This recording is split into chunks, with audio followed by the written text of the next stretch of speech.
அப்பாடா, இப்போதான் நான் போலிக்கு வந்திருக்கான். தம்பி, நீ குஜராத் போயிருக்கியாப்பா?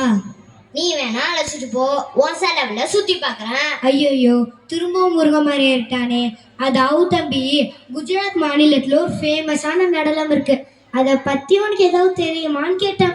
ஆமா, குஜராத் கொண்டாட்டங்கள்ல ஒரு டான்ஸ் வந்து ரொம்ப ஃபேமஸா இருக்கு. ஆமா, அத பத்தி நீ எது கேக்குற? கரெக்ட். இப்பதான் நீ பாயிண்ட் கொடுங்க. அந்த ஃபேமஸான டான்ஸ் இப்போ இங்க நடக்க போகுது. நீ ஆட போறியா?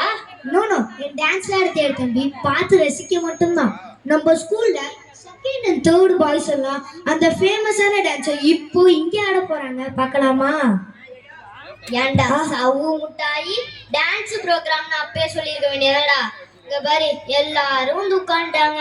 சரி வா, நம்மளும் போய் வரிசையில இடத்த பிடிப்போம். இதை தானடா நான் ஆரம்பத்துலன்னு சொல்லிட்டு இருக்கேன். நீ எங்கே என்ன முழுசா சொல்ல விட்டேன். சரி விடு, இப்பயாவது புரிஞ்சுட்டியா? வா அவங்களோட சேர்ந்து உட்காந்து அந்த அற்புதமான டான்ஸை பார்த்து ரசிப்போம்.